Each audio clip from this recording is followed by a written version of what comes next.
Dane Peterson, il m'a toujours dit, dans les petites vagues, tu feras toujours tes meilleures images. Parce que du coup, tu peux te permettre des choses que dans des grosses vagues, tu pourrais pas.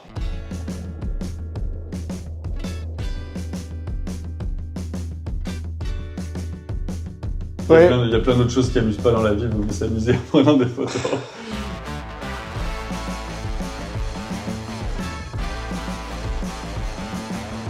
De plus en plus, j'ai cette sensibilité d'aller raconter quelque chose et d'aller vraiment pousser les prises de vue. Salut tout le monde, c'est Jean Sinel de Spot. Aujourd'hui, je suis avec un invité un peu spécial. Je suis avec Thomas Lodin. Je te laisse te présenter. Salut tout le monde, je suis Thomas Lodin, photographe basé à Biarritz, shootant principalement du surf, voilà, et plein d'autres choses. Ouais, ce qui est assez inédit sur la chaîne, on vous a jamais présenté de photographe de surf, et jamais je pensais que je ferais une interview d'un photographe de surf à Biarritz, et encore moins de Thomas, donc je suis trop content. Merci. Et du coup, on va parler de plein de choses.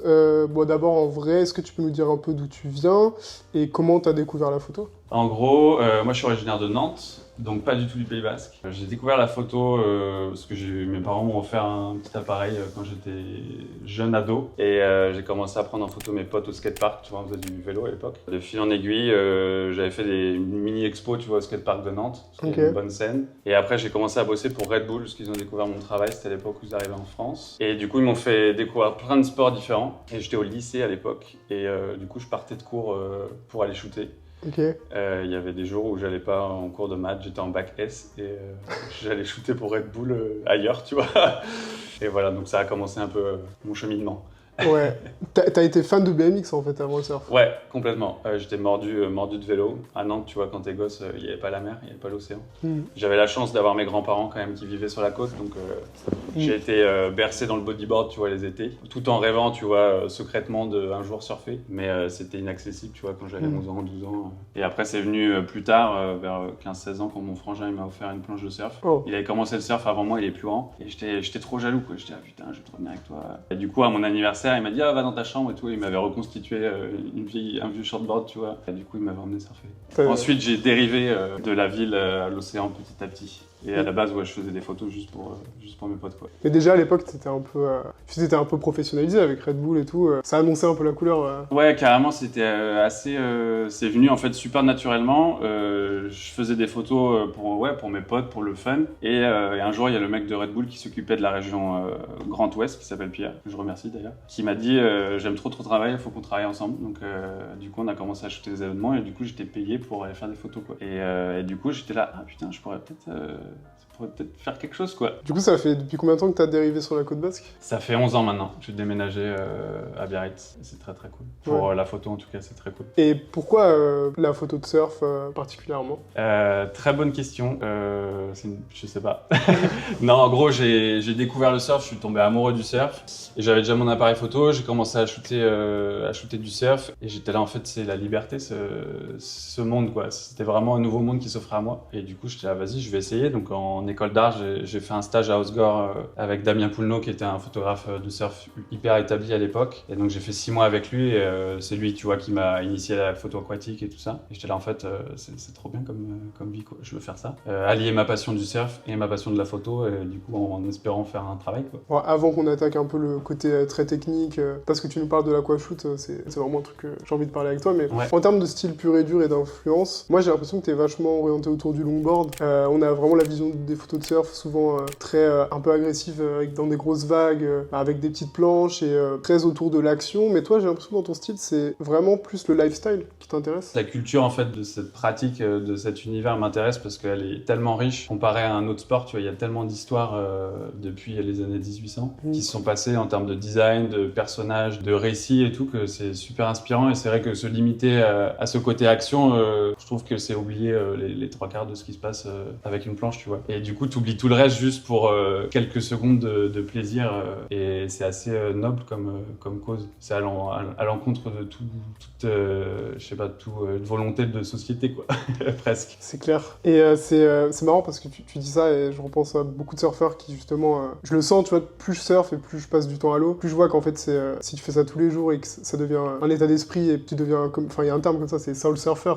Et dans ta photo, je trouve ça se ressent aussi, c'est vraiment autour de des lieux, on sent qu'il y a de l'émotion, et tu fais aussi du noir et blanc, tu vois, c'est vachement dans le mouvement et dans la lumière. Et comment du coup tu définirais ton style de photo de surf ou de photo en général? En fait, je me focalise pas sur l'action en elle-même, même si une photo de surf, en fait, c'est comme une photo de n'importe quel sport, il faut qu'elle soit prise au bon moment, parce que si tu prends pas l'action au bon moment, en fait, ça marche pas, quoi. C'est pas crédible et le surfeur, il va pas être content, tu vois, ou la surfeuse. Faut vraiment rendre justice à la performance ou du moins à l'exécution du surfeur ou de la surfeuse. Okay. Créer une émotion parce que l'océan te permet en fait de ça en fait. Tous les jours c'est différent, la lumière elle est différente, les vagues sont différentes, tout est changeant en fait tous les jours. Tu dois t'adapter tout le temps. Tu te lèves ce matin et tu te lèveras demain, ce sera complètement différent en termes de lumière et même si tu vas au même endroit quoi.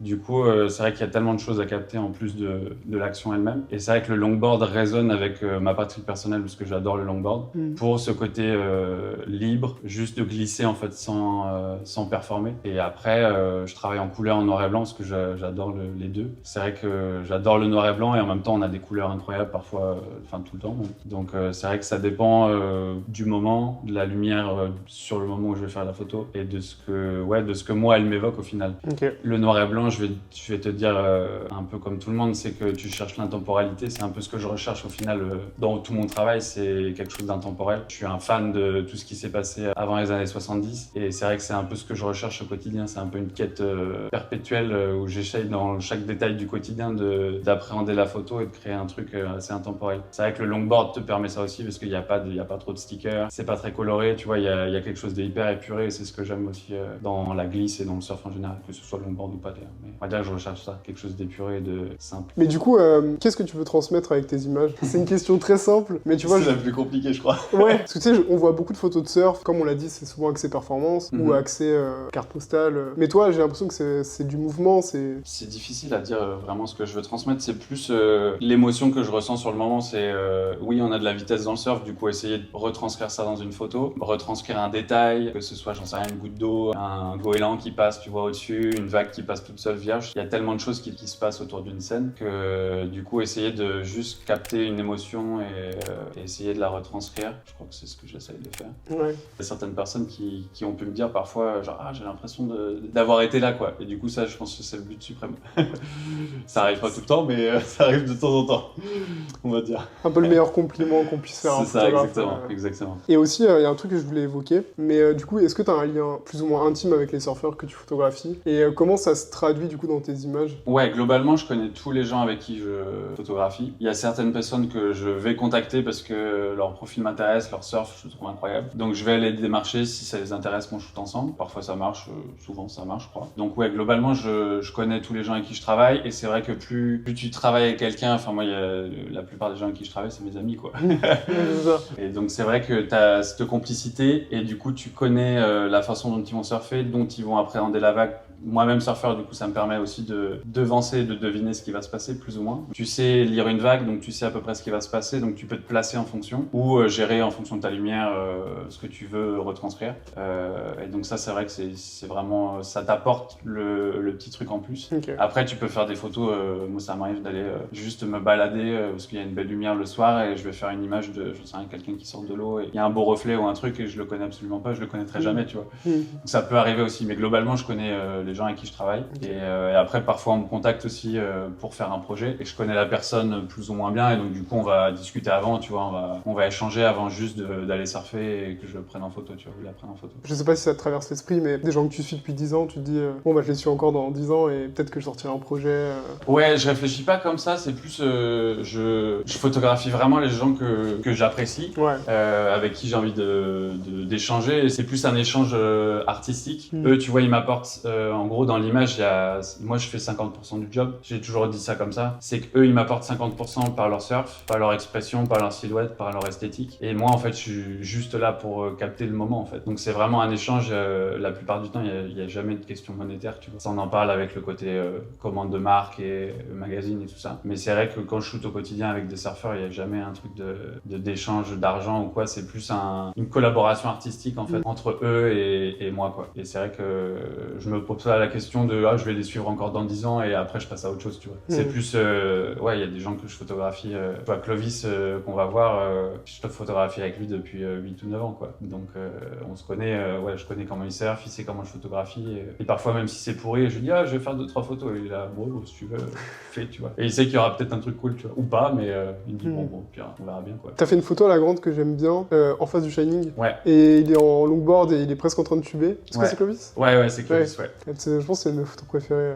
C'est une photo que je voulais faire depuis très longtemps. Et il n'y avait jamais le bon moment de la marée, du jour, le monde, le truc. Et là, c'était vraiment un jour où il n'y avait personne, quoi. Mais en fait, la photo de surf, c'est tu joues avec aussi l'environnement. Tu joues pas qu'avec le surfeur et la vague. Et sur cette photo, justement, en fait, elle est vachement composée. Et est-ce que c'est quelque chose que tu essaies de faire, par exemple, quand tu vas à la Côte des Basques, quand tu vas dans des endroits comme ça qui, esthétiquement, sont très photogéniques? Est-ce que tu joues comme ça avec ton environnement? Ouais, j'essaye un maximum. J'essaye de toujours me renouveler parce que ça fait quand même, du coup, 11 ans que je photographie ici, même si j'ai fait de voyages et tout ça. Je photographie principalement ici et c'est vrai qu'il faut... tu peux vite tomber dans le réflexe de prendre toujours les mêmes angles, même si du coup l'océan nous apporte un peu une différence, tu vois, jour après jour. Mais c'est vrai que tu peux avoir tendance à dire attends, cet angle-là, il avait bien marché la dernière fois, je refais la même chose, quoi. Donc j'essaie de pas tomber dans cette routine-là, ce qui est très compliqué. Mais il y a des angles que je vais essayer, et parfois ça marche pas, et parfois t'es là genre trop bien. Comment t'as trouvé ton style et comment, pas quel conseil tu pourrais donner, mais quel a été un peu ce parcours pour justement trouver ton style? Est-ce que t'es allé voir le taf de beaucoup de photographes? Est-ce que t'as tenté beaucoup de choses qui étaient déjà un peu vues dans les magazines? Je pense que oui, j'ai dû faire des trucs qui étaient déjà vus quand j'étais vraiment plus jeune, parce que forcément je pense que tu recopies par mimétisme, par automatisme, et de te dire ok, j'ai réussi à faire à peu près ça. Mais j'ai pas cherché à avoir un style particulier. J'ai juste photographié comme j'avais envie, et c'était un peu la blague à l'époque où j'étais stagiaire chez Damien, qui était lui, il avait genre 20 ans d'expérience, tu vois, dans la photographie de surf. Et moi j'arrive tout gamin, j'avais 20 ans, et je commence à faire des photos. Et en fait, celles que j'avais sélectionnées, la plupart elles étaient floues, tu vois. Et du coup, lui, il s'est foutu de ma gueule. Il m'a dit t'as arrêté avec tes photos floues, quoi, tu me saoules. Parce que lui, il était super technicien. Il a un côté super artistique aussi, mais très technicien. Il faut que ce soit net. Il y a des règles aussi. Et moi, en fait, j'allais complètement à l'envers. Je prenais des trucs qui étaient ratés, je trouvais ça cool. Et c'est vrai qu'aujourd'hui, c'est vrai qu'il y a pas mal de photos que tu pourrais pouvoir rater, tu vois, en termes de technique. Et c'est plutôt volontaire. Donc après, en termes de conseils, je dirais que c'est très compliqué, mais juste, faut photographier de la manière dont vous avez envie, quoi, en fait. Faut pas essayer de copier quelqu'un parce que c'est cool. Faut juste trouver sa voix et ce qui vous parle, quoi. Je pense que c'est plus intéressant. Donc tu dirais qu'il faut vraiment suivre son instinct? Ouais, je pense. Ouais, globalement, ouais. S'amuser, en fait. Moi, quand je vais dehors et que j'essaie de faire une photo, j'essaie de m'amuser. Et du coup, en parlant un peu d'amusement et de processus, entre guillemets, c'est quoi un peu une journée dans la peau de Thomas quand tu vas faire des photos? C'est hyper aléatoire parce que ça dépend de la marée et des vagues. Mais en gros, généralement, tu essaies de te lever tôt. Tu regardes les prévisions la veille pour voir si ça vaut le coup le lendemain. Et donc, s'il y a des vagues, soit j'essaie d'aller surfer un peu quand même, histoire d'alimenter mon esprit. Et si vraiment, tu vois, il y a des bonnes vagues, j'essaie de me caler avec quelqu'un pour qu'on aille faire des images. Et donc on choisit l'endroit en fonction de là où la personne va aller surfer et des conditions, quoi. Franchement, de la marée et tout ça, donc ça peut varier du Pays Basque espagnol jusque dans les Landes, voire même partir plus loin, tu vois. Donc globalement, ouais, ça. Et puis ensuite, je passe beaucoup de temps derrière l'ordi quand même. Parce qu'il y a beaucoup d'emails, pas mal de temps d'editing quand même aussi. Donc on va dire que c'est la partie de shoot, elle est limitée. Mais ouais, globalement, c'est ça. Et après, en fin de journée, soit je continue de bosser sur l'ordi si les vagues sont pourries, ou alors on retourne shooter, mais ça dépend vraiment. Je me doutais que l'editing, c'était en photo de surf, ça avait son importance. Du coup, c'est quelque chose qui est primordial pour toi? Tu passes beaucoup de temps à éditer? Je passe beaucoup de temps, oui et non. C'est juste que globalement, on shoot en rafale, tu vois, dans le surf pour avoir le pic de l'action. Ça m'arrive de shooter très peu de photos, mais globalement, tu peux avoir des séquences qui sont assez longues. En plus, parfois, tu vois, je fais des montages d'une vague un peu accélérée ou des trucs comme ça, donc parfois, je peux avoir pas mal d'images à éditer. Et après, non, j'ajuste les couleurs, les contrastes. Globalement, c'est tout, quoi. Après, un peu de noir et blanc si j'ai envie de faire du noir et blanc. Mais non, je passe pas non plus 1000 heures sur une seule photo. J'aurais pas la patience. Tu dis que le hasard, j'ai lu que tu disais que le hasard, ça a son importance aussi dans une bonne photo. Comment ça se traduit du coup dans ta pratique? Tout le temps. Tu peux prévoir un maximum de trucs, rien ne peut se passer comme prévu, quoi. Spécialement quand tu travailles avec l'océan, c'est comme je te l'ai dit tout à l'heure, quoi. Tout est tellement imprévisible que ça peut être magnifique sur le papier en termes d'image, et puis après tu te tapes une énorme orage ou un truc, et du coup t'as des images que t'avais pas du tout imaginées et qui se seront peut-être mieux, tu vois. Donc c'est vraiment l'imprévisible, ça c'est quelque chose avec lequel je navigue tout le temps, quoi. Du coup, j'ai aussi l'impression que la lumière, c'est un truc que tu travailles beaucoup, même tout le temps. Ouais. Pourquoi? Bah parce que dans photographie, il y a photo, quoi. Non, tu dessines avec la lumière, donc pour moi c'est l'outil numéro 1, quoi. Vraiment, c'est mon... Enfin, tu vois, dans un studio, tu peux tout gérer. Enfin, j'ai la chance de mon studio, c'est le soleil, quoi. Je dois toujours composer avec, et c'est vrai que j'adore les reflets, j'adore les ombres. Il y a tellement de trucs qui se passent avec le mouvement, en plus de... que ce soit du surfeur ou quelque chose d'autre, tu vois, il y a tellement de trucs. Si un jour où t'as pas de lumière, tu peux faire des jolies images, mais c'est vrai que ça t'apporte une dimension un peu plus intéressante. Et c'est vrai que ça, c'est la chose la plus importante, quoi. Et du coup, t'es plutôt lever de soleil ou coucher de soleil? Les deux. Okay. Ça fait pas beaucoup d'heures de sommeil, du coup, mais...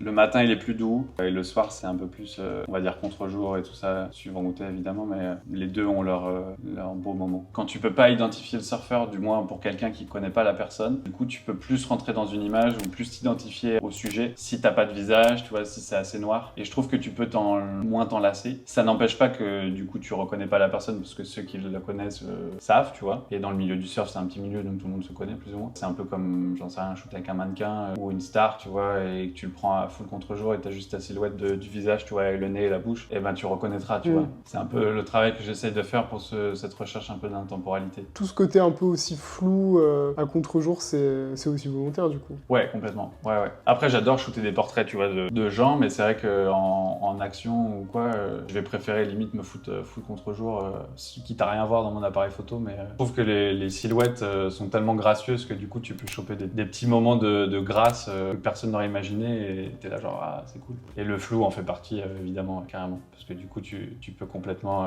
construire une image à l'envers avec du flou, quoi. Tu peux croire que c'est une photo ratée avec du flou, mais en fait, tu peux avoir tellement de contrôle dans un flou. Une fois que t'as compris comment ça fonctionnait, tu peux vraiment créer des trucs drôles. Donc t'es en train de nous dire que tu contrôles le flou? J'essaye. J'ai des bonnes surprises quand même, souvent, mais j'ai testé pas mal de techniques de flou, ouais. On a parlé un peu des difficultés de la pratique. Au contraire, moi j'ai envie de savoir, où est-ce que justement tu prends du plaisir quand tu vas faire des photos? Tout le temps. Globalement, tout le temps. Bah, c'est le meilleur environnement, quoi. T'es à la plage, c'est quand même cool, quoi. Donc non, je prends des photos tout le temps. Ça m'amuse de créer des nouvelles choses, d'essayer des nouvelles techniques, des nouvelles optiques, des nouveaux filtres, des nouveaux angles.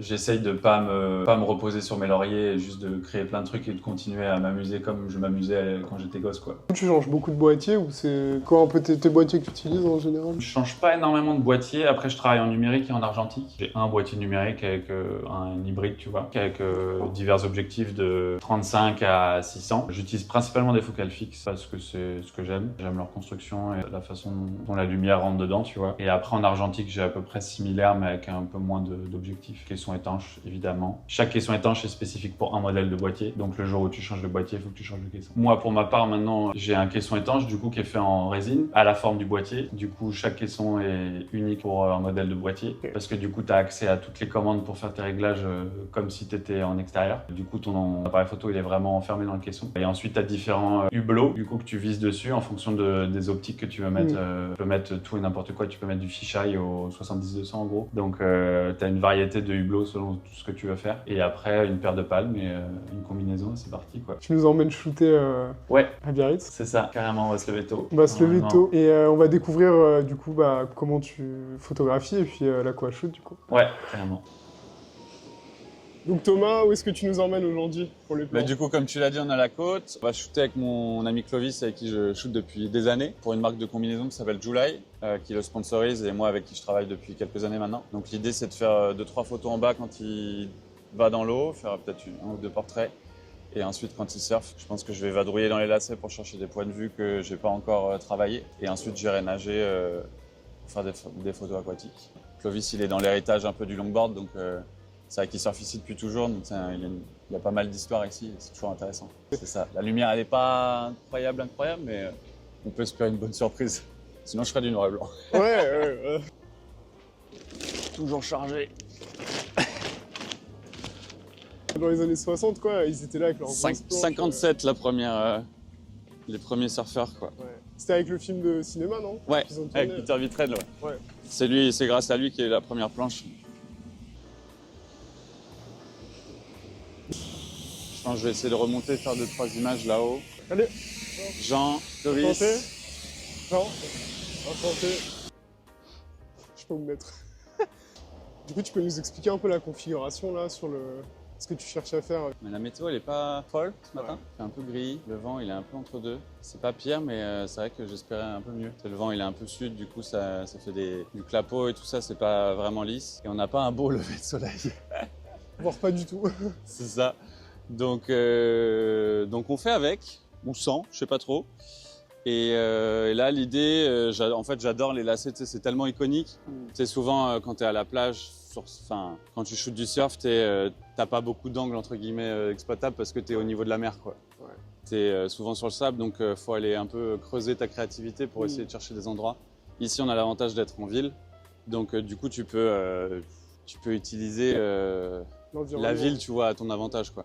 Là, on a la chance, tu vois, de surplomber l'océan et moi, j'adore. Tu sais, du coup, ça te permet d'avoir vraiment une profondeur dans les images et d'avoir un autre point de vue, quoi. C'est vrai qu'en haut des falaises et des trucs comme ça, c'est les trucs que je préfère. Ça écrase un peu la vague, donc il faut faire attention. Ça amène toujours un peu à rendre petit. Mais bon, on est sur du longboard, c'est pas gros ce matin, donc c'est pas très grave. Là, du coup, tu te focalises plus sur comment Clovis surfe et le but, c'est un peu de sublimer ce qu'il fait. Yes. Avec les environnements qu'on a aujourd'hui. Là, du coup, on descend, c'est ça? Ouais, on descend. Je vais peut-être faire un plan d'une vague du bord et ensuite je vais mettre dans l'eau, je pense. Pour l'aquashot. Ouais, ça rend toujours mieux. Tu sais, vu que là, il y a un peu de texture et tout, ce sera toujours mieux vu de l'intérieur, quoi. Ok. Que de l'extérieur. Trop bien. Bon bah c'est parti. Hein. Ça embellit toujours un peu les trucs, quoi. Je me prépare, je me mets en combi. Là, tu mets quel objectif du coup quand tu fais de l'aqua? Je varie, en fait, ça dépend de beaucoup de choses. Ouais. Comme d'hab. Et là, du coup, je me mets au 50. Ok. C'est un peu c'est une focale qui est très utilisée en aquatique parce que t'as un rapport, tu vois, comme en street qui est assez intéressant. Et c'est un peu à l'image de l'œil, quoi. Ouais, c'est ça. Et puis si tu prends trop grand et que les vagues sont trop petites, du coup, tu peux être un peu, genre ça aplatit tout, c'est pas très beau. Ouais. Et après, ça m'arrive de prendre plus long, tu vois, 70-200, j'aime bien. Parce que du coup, tu peux aller vraiment chercher des détails. Yes. Et c'est vrai que ça pourrait être intéressant aussi aujourd'hui, mais je pense que là, je vais essayer d'être assez proche de Clovis et de shooter au 50, ce sera bien.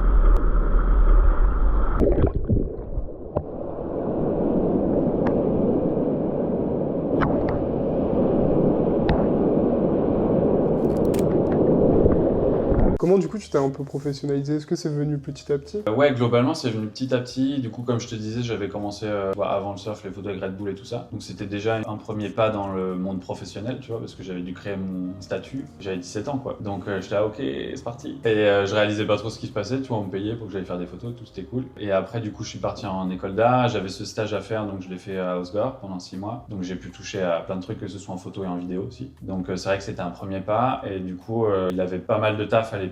Et moi, il me restait une année d'école. Du coup, je suis remonté à Nantes avec beaucoup de frustration.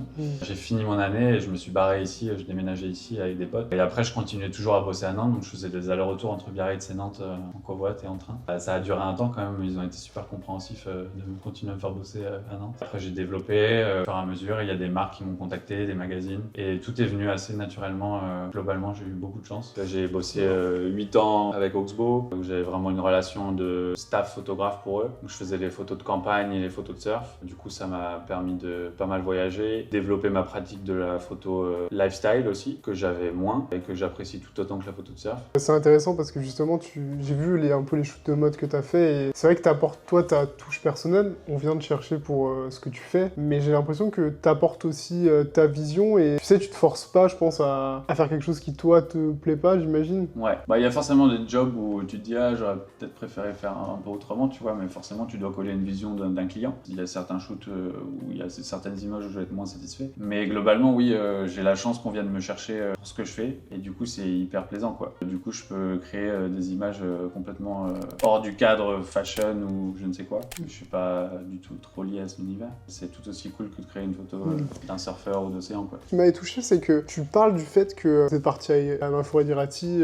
t'es allé chercher en fait quelque chose qui est omniprésent au Pays Basque mais auquel on pense pas, c'est la pluie. Ouais. Et c'est vrai que je je pense que tous les gens qui vont nous regarder, ou même les Français en général, ils pensent le Pays Basque comme un peu la Californie française, un endroit où il fait super beau et tout, mais en fait c'est l'endroit où il pleut le plus en France. Et tu vois, j'étais assez surpris que t'ailles chercher ça pour en faire un shoot. Et justement, du coup, ma question c'est comment t'arrives à apporter une vision un peu décalée dans tes shoots de mode en général et lifestyle? La chance que j'ai avec Rollo en particulier, c'est qu'ils me donnent carte blanche en fait à chaque shoot. Ils ont un thème de collection, ils me disent tu fais ce que tu veux, globalement. Donc je leur propose des idées, et donc du coup j'apporte ce que je fais au quotidien, du flou, de la couleur, des trucs perchés, et ça marche. Enfin, pour eux ça marche, en tout cas ils adorent. Donc ouais, c'est trop bien, c'est vraiment cool. Moi je trouve que c'est quelque chose dont on parle pas trop, mais qu'il y a une histoire autour d'un shoot. Et justement, aller créer un storytelling, on en parle pas trop en vrai, mais tout ce travail éditorial, est-ce que ça t'intéresse autant que le shoot en soi? Ouais, de plus en plus. C'est vrai qu'il y a quelques années auparavant, ça m'intéressait pas forcément. De plus en plus, j'ai cette sensibilité d'aller raconter quelque chose et d'aller vraiment pousser les prises de vue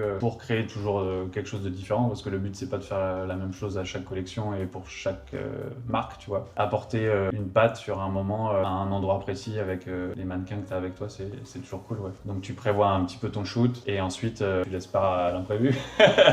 Tu vois ce qui se passe, parce que comme les surfeurs, tu vois, les modèles t'apportent leur personne et leur esthétique, leur sensibilité, et du coup c'est à toi de composer avec ça et l'environnement que t'as autour de toi, donc c'est un peu similaire, je trouve. Et justement, par rapport aux photos de surf, tu penses aussi à un travail éditorial de raconter une histoire quand tu vas faire des photos? J'essaye, ouais. Au tout début, pas trop, pareil, j'ai plus faire une image pour faire une image, mais maintenant raconter des histoires, c'est ce qui vraiment m'intéresse, que ce soit sur une journée ou une démarche ou une vision. En fait, ça m'a toujours intéressé, mais j'avais jamais trouvé mon langage photographique pour essayer de le raconter, ou la manière dont le faire. On va dire que c'est quelque chose sur lequel je bosse, ouais. Parce que c'est vrai qu'une photo peut raconter une histoire, mais c'est vrai que tu peux, avec une série de photos, du coup, tu racontes beaucoup plus de choses. Petite question, en lien avec l'actualité, parce que c'est un sujet qui est vraiment récurrent depuis 2 ans. Est-ce que tu utilises l'IA, toi, dans ta pratique? Alors, je l'utilise, oui, en partie, parce que du coup, j'édite mes photos avec Lightroom, et du coup, ça peut m'arriver, tu vois, de corriger globalement des tâches, parfois, du capteur, souvent. Et du coup, les outils qu'ils ont intégrés de correction avec de l'IA dedans, c'est vrai que ça marche bien. Donc, c'est comme ça que j'utilise l'IA.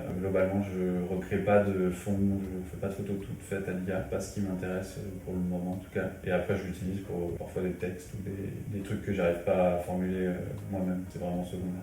Comme vous le savez, Biarritz, c'est aussi ma ville de cœur, j'y passe beaucoup de temps, je fais beaucoup de photos là-bas. Aujourd'hui, je vous montre comment je séquence tout ça dans un portfolio avec Squarespace. C'est parti. Maintenant, on va séquencer les images ensemble grâce à l'outil d'IA de Squarespace. Ça va vraiment prendre 1 minute. Donc je clique sur commencer. Et là, le sujet de mon site, vous vous en doutez, je mets photographie. Là, on a vraiment pas mal de choses. Maintenant, Squarespace va nous demander ce qu'on veut mettre sur le site internet. Nous, on veut montrer nos images, vendre des tirages et proposer un formulaire de contact. Troisième étape, création de la template en utilisant l'IA. Donc je clique sur le kit de design avec IA et Squarespace va configurer le site internet en fonction de ce que j'ai choisi comme critère.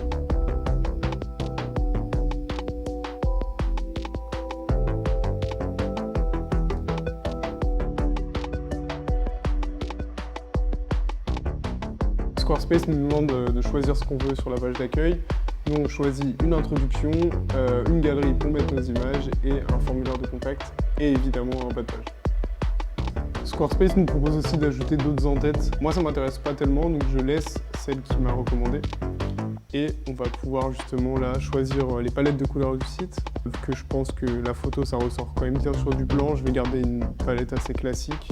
Donc je vais rester sur professionnel avec un fond blanc, tout simplement. La dernière étape, c'est la combinaison de police. Et là, on peut voir que j'ai une petite police que j'avais repérée, un peu décalée, mais vraiment classe. Donc je la sélectionne et puis je clique sur terminer et c'est parti. Normalement, là, mon site il va être généré. Là, on est vraiment sur le guide de configuration. Et nous, ensemble, on va du coup créer une page de portfolio pour mettre les photos de mon voyage de Biarritz. Là, je crée une page vierge et j'ajoute une section. Donc je l'appelle Biarritz. Donc là, j'ai pu créer une page vierge et je vais ajouter une section du coup avec une galerie et du coup toutes mes images de Biarritz que je vais mettre sur le site. On va importer toutes nos images de Biarritz et on va pouvoir commencer le séquençage. Le séquençage va se faire sur la même page. Je peux bouger en fait mes images histoire de les assembler comme si elles étaient sur une table et que j'avais fait des petits tirages et que je m'amusais à les bouger ensemble. Pour cette galerie, je commence par mettre une image qui est assez personnelle. C'est celle d'un surfeur avec sa petite fille qui la tient dans les mains avec la planche au-dessus de la tête. Et c'est une photo qui, moi, me touche particulièrement parce que je me ressens là-dedans. Alors que techniquement, c'est pas l'image la plus incroyable, mais elle me plaît. On poursuit avec une photo d'un ami à moi qui répare sa planche dans mon jardin. Et je la trouve super parce qu'il y a une belle couleur, une belle lumière, les hortensias derrière et elle est très intime.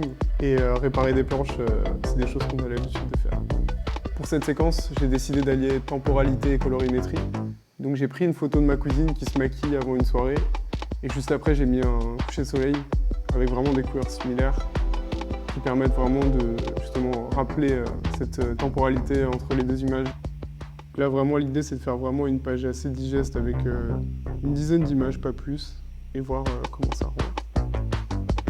Donc là, si je ferme, je clique sur fermer. Et voilà, on a notre portfolio et ça rend super bien. On peut voir qu'en haut, sur mon en-tête, j'ai cet onglet Biarritz, j'ai ma petite phrase d'introduction et j'ai toutes mes photos qui déroulent en créant vraiment une histoire et une symbolique. Je l'ai enregistré, maintenant je clique sur publier et on va pouvoir voir justement comment ça rend du coup en allant sur le site. Donc ça, c'est l'aperçu que j'aurais si j'étais sur le site internet depuis un navigateur. Et en vrai, ça rend super bien. C'est vraiment trop beau. Ça fait vraiment galerie photo, quoi. Voilà, j'ai fait mon site internet en 10 minutes avec Squarespace. Toutes ces photos de Biarritz qui traînaient sur mon disque dur, elles ont maintenant une visibilité quelque part. Et le portfolio est super facile à montrer, que ce soit sur téléphone ou ordinateur après. La photographie et le surf, c'est deux pratiques qui instinctivement te poussent à voyager. Tu as fait beaucoup de voyages depuis 10 ans? Oui, j'ai eu la chance de faire pas mal de pays, que ce soit le Mexique, le Japon, l'Australie, les États-Unis évidemment, la Californie, le Maroc, l'Espagne, le Portugal évidemment en Europe. Ouais, j'ai fait pas mal de destinations et c'était un peu le prétexte en fait d'avoir un appareil photo pour aller voyager et rencontrer des gens et shooter du surf. C'était un peu le prétexte. Et est-ce que ça te permet de te réinspirer? Enfin, est-ce que c'est une source d'inspiration pour toi le voyage? Ouais, parce que tu découvres une nouvelle culture, une nouvelle approche de... Là, pour le coup, on parle de surf, donc une nouvelle approche du surf. Tu vois, nous, on a une culture du surf française qui est assez entre deux. On l'a héritée, tu vois, elle nous est arrivée. Et du coup, comme je te disais un peu plus tôt dans l'interview, j'adore en fait l'histoire du surf en général et d'aller sur les terres, tu vois, où le surf a commencé, que ce soit Hawaï, la Californie ou même l'Australie dans une autre mesure. C'est super intéressant et super inspirant parce que du coup, tu marches un peu sur les traces de ce qui est venu avant toi. Et si tu veux aller chercher des histoires qui se sont passées, des personnages qui sont encore vivants, tu peux encore aller les trouver, quoi. Et ils seront contents de passer un moment avec toi et te raconter des anecdotes qui se sont passées il y a 20 ans, 50 ans. Mais du coup, tu as cet effet transmission d'histoires qui, moi, m'intéresse beaucoup et j'adore écouter les histoires, leurs pratiques et tout ça. Est-ce qu'il y a un voyage qui t'a marqué? Difficile à dire, ils sont tous spécifiques dans leur moment, tu vois, il y a plein de moments incroyables dans chaque voyage. Comme tu as peut-être pu voir, j'ai fait beaucoup de photos en Californie. C'est une région à laquelle je retourne beaucoup parce que la culture surf, elle est là-bas, quoi. Elle vient de là-bas. Ça vient d'Hawaï, ensuite c'est venu en Californie. Et du coup, en fait, tout est encore intact, plus ou moins, là-bas. Et du coup, c'est un peu mon pèlerinage, quoi. Donc, du coup, j'y retourne et je redécouvre des choses, des histoires et des caractères, des personnages. Et c'est super intéressant et moi, ça m'inspire à 2000%, quoi. Et récemment, du coup, il y a eu le film sur Arnaud Messelan, Walkabout. Et c'est un film qui retrace en fait sa rencontre avec du coup, son mentor, entre guillemets. Et là, il le rencontre 20 ans plus tard. Il revient en Australie à sa rencontre et du coup, tu as pu les suivre pour faire les photos, c'est ça? Ouais, carrément. J'ai suivi Arnaud du coup en Australie du Sud, vers Melbourne. On a été voir Robbie Page. Moi, j'avais jamais rencontré Robbie. J'avais entendu plein d'histoires sur lui, mais je l'avais jamais rencontré. Et c'est vrai que de les revoir 20 ans plus tard, c'était super intéressant de voir la relation qu'ils ont redéveloppée. Du coup, c'était presque une redécouverte au final. Du coup, on a pu baigner un tout petit peu dans la culture aborigène, ce qui était assez intéressant en termes de relation à la nature, de leur histoire et tout ça. C'était vraiment cool d'intégrer ça à notre voyage. Ouais, c'était super enrichissant. Ils ont une approche très spirituelle du surf. Est-ce que tu as aussi cette approche dans tes images? Alors, pas au premier sens du terme en termes de spiritualité, mais oui, la photographie me permet de m'évader, de me mettre dans un monde complètement à part, quoi. Tu peux me croiser un jour où je vais faire des photos et je vais voir personne autour de moi, je vais juste être focalisé sur ce que je suis en train de voir. Tu es hyper connecté à ce qui se passe autour de toi, mais en même temps, il y a des choses que tu vois pas du tout. Je sais pas si c'est compréhensible comme truc, si, mais du coup, tu es tellement associé à ce qui va se passer et à ce que potentiellement tu pourrais photographier, mais il y a des choses que tu vas absolument pas voir. Ça, c'est assez étrange comme relation. C'est marrant que tu dis ça parce que surtout à Biarritz, et moi quand je suis à Biarritz ou à Paris, je rencontre tout le temps des gens que je connais. Et justement, j'ai toujours la hantise de me dire est-ce qu'ils vont me voir pendant que je suis en train de photographier dans un autre monde. Et je pense que c'est un peu ce que tu décris. Et c'est marrant parce que dans ton dernier ouvrage, entre guillemets, sur tes photos Polaroid, je reconnais des endroits de Biarritz, sûr de croiser quelqu'un que tu connais. Ouais. Du coup, est-ce que tu peux nous parler un peu de cet ouvrage et pourquoi du coup t'es allé vers des photos qui sont un peu différentes de ce que tu fais, j'ai l'impression? Ouais, en gros, cette série de photos, je l'ai créée pour la marque horlogère Marchlab, avec qui je collabore depuis quelques années maintenant sur des photographies, tu vois, de paysages et d'ambiance liées au surf et à la culture, entre Biarritz et la Californie, puisque c'est leur image de marque et c'est leurs inspirations. Et en fait, j'ai découvert ce Polaroid vert, le duochrome, qui avait été créé il y a quelques années. L'emblème de la marque, c'est le vert. Et en fait, j'ai vu ces packs de verre et j'ai appelé Alain, le boss de la marque, et je lui ai dit écoute, j'ai ça, est-ce que ça te dit qu'on fasse une série ensemble? Et lui, en fait, tous les ans, il fait appel à un artiste différent. Il m'a dit vas-y, fais ce que tu veux, quoi. Et donc, du coup, j'ai photographié des choses qui me touchent. Ça reste du surf, ça reste Biarritz, ça reste du coup la Californie, les années 70 et les années 60. Mais du coup, avec un autre matériel, ça m'a permis de repenser un peu à ma pratique, même si j'ai toujours fait du Polaroid depuis toujours. Du coup, là, de repartir sur un Polaroid avec des images instantanées, avec un film que je connaissais pas, parce que du coup, j'ai jamais travaillé avec un duochrome. Ça a été du coup un retour à zéro complet, parce que j'ai foiré énormément de photos de péloche, parce qu'elle est tellement sensible à la lumière que j'ai dû développer des tricks pour qu'il y ait moins de lumière sur le film, parce que sinon c'était genre tout vert et il y avait zéro image, quoi. Donc j'ai dû mettre des filtres, bosser un peu de trucs, donc ça m'a permis de repartir à zéro sur ma pratique et de redécouvrir. Du coup, le but c'était de redécouvrir des endroits que je connais ou que je connaissais pas, parce qu'il y avait des endroits dans Biarritz que j'avais pas forcément été, tu vois, il y a des petits coins, des recoins sur lesquels j'avais pas pris le temps de m'arrêter, et pareil en Californie et à Los Angeles. C'était vraiment cool. Et donc j'ai shooté pendant 2 ans, et du coup on a sorti une série de 18 Polaroid qu'on a répartis en triptyque, et de là en fait c'était puis qu'on a créé des coffrets, tu vois, des Polaroid, on les a scannés avec l'imprimeur avec lequel je travaille pour avoir des rendus couleurs parfaits. L'idée c'était de vraiment faire un objet et de raconter, tu vois, une histoire par triptyque. Donc il y a des séries sur Biarritz et il y a des séries sur Los Angeles. Mais du coup, Impression, comment ça s'est fait? Tu peux nous expliquer un peu? Ouais, alors Impression, c'est celui-là. C'est du coup un livre photo que Oxbow a produit, et en fait le directeur marketing à l'époque, JP, il m'avait mis la pression, il m'a dit j'aimerais trop faire un livre avec tes photos, il faut qu'on fasse quelque chose. Et du coup j'ai un peu reculé le truc, j'ai laissé 1 an couler en mode je veux pas le faire, tu vois, parce que je pensais que j'avais pas la matière pour le faire. Et du coup l'année d'après il m'a topé, il m'a dit il faut vraiment qu'on le fasse ce livre. Donc du coup on s'est arrêté, j'ai fait une sélection sur 3 ans de photos, ça résumait les 3 premières années que j'avais shooté pour eux. Et du coup j'avais sélectionné des milliers d'images, franchement c'était indécent comme sélection. Donc du coup on a fait une sélection, et en fait c'est eux qui ont décelé un peu ces couleurs. Ça correspondait à l'image de marque à l'époque, était liée au drapeau français et tout ça, parce qu'ils avaient une collection qui s'appelait 85 avec le petit bleu blanc rouge. Et du coup on s'est focalisé là-dessus, on a sélectionné des photos au teint de bleu, du noir et blanc, et des photos plutôt rouges, plutôt coucher de soleil, ou alors avec des touches de rouge. Et on a sélectionné du coup 150 photos. Pareil, c'est moi qui ai fait toute la mise en page, toute la DA du projet, donc j'ai mis pas mal de temps. Je me suis enfermé dans mon bureau pendant quelques semaines et j'ai bossé là-dessus. C'est une question que je t'ai pas encore posée, mais toi dans le surf, tu documentes du coup la pratique, mais j'ai l'impression que tu aimes aussi aller un peu plus loin. Il y a un aspect quand même assez documentaire quand tu vas toquer chez des shapers, tu vas prendre des photos peut-être plus intimistes. C'est quelque chose que tu vas chercher du coup Ouais, j'aime beaucoup l'approche du shaper, parce que en fait il te crée l'outil sur lequel tu vas glisser, quoi. Et en fait chaque shaper a son approche et sa vision. C'est vrai que d'aller dans chaque atelier, aller voir comment les gars ils font leur process, comment ils réfléchissent, comment ils ont leur vision en fait du surf, pour moi c'est super nourrissant, et photographiquement c'est magnifique, quoi. Juste d'être observateur et de voir comment ils travaillent, ça t'apporte une autre dimension que juste ramer et prendre une vague en fait. Et du coup, en vrai, dernière question, comment t'envisages un peu la suite? C'est une bonne question. Toujours à faire ce que je fais. Pour le moment, je me vois pas faire autre chose. Et toujours repousser les limites de ce que j'ai déjà fait avant. Essayer de pas refaire la même chose, et toujours pousser plus loin ma pratique. Trop bien. En photo, en vidéo. Bah écoute, merci pour ton temps. Bah merci à vous. Merci à toi d'avoir pris le temps de venir ici. C'est cool. C'était trop bien. Ce qu'on vous a pas dit, c'est que l'intervieweur, il est aussi surfeur. En plus, j'ai une petite planche, du coup, ça va pas être facile, mais on va essayer quand même. C'est parti. Amuse-toi bien. Bah merci. À toutes. À toutes.